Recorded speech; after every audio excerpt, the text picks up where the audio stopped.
Hello and welcome. All right, learning something new can be something very daunting for most of us.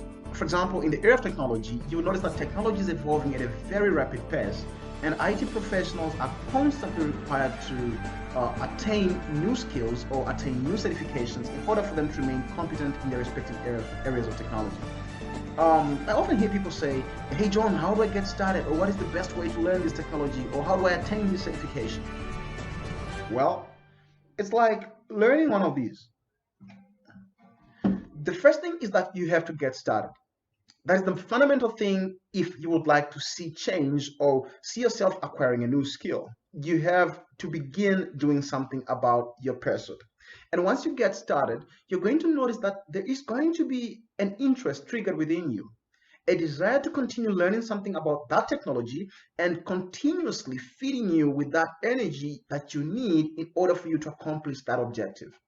And once you have this desire, you now can proceed and begin creating skill relationships where you're able to begin looking at what you're doing and see if there is anything that you do in your everyday life or something that you've been doing in the past that relates to that particular technology.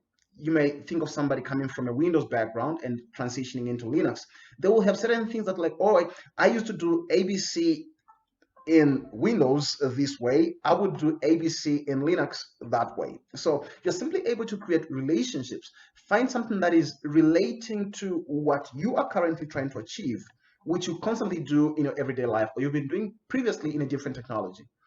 After that, you now have to practice as much as you can. Practice makes perfect, folks. This is the most important thing. You have to practice in order for you to refine that skill. You have to practice as often as possible in order for you to see yourself becoming more proficient in that particular technology. Let us see if we can apply some of these concepts in this video. The quieter you become, the more you can hear.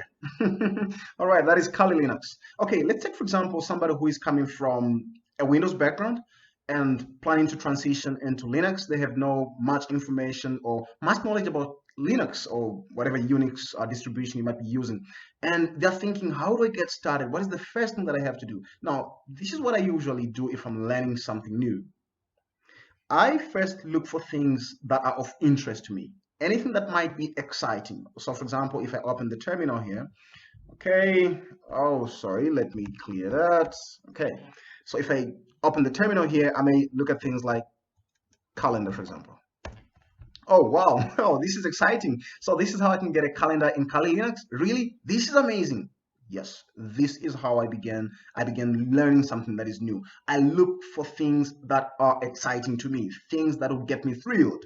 And once I have done that, I begin slowly moving towards those things that are not so easy, things that I'm not so familiar with, but are important for that particular technology. For example, I'm coming from a Windows background, and I know that this syntax will give me the directory, for example.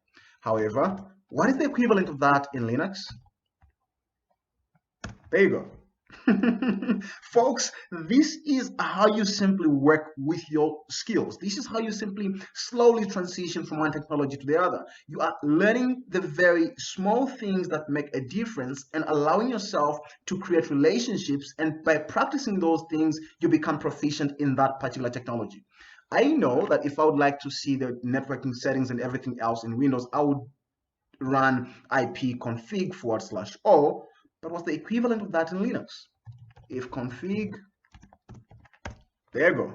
So all of these things would actually be very helpful in helping you become more proficient in that technology, helping you get these little pieces and bits that will actually add towards your skills. And eventually, after a period of practicing and a period of trying out these things, you are actually acquiring knowledge that nobody can take from you. So you can go out there and begin learning something new. I know some of you may have better ways of doing this. Please, you can drop a comment or just add something, a link or something that will just help somebody to acquire a new skill or a way in which they can begin doing something in IT. I hope this has been informative for you, and I would like to thank you.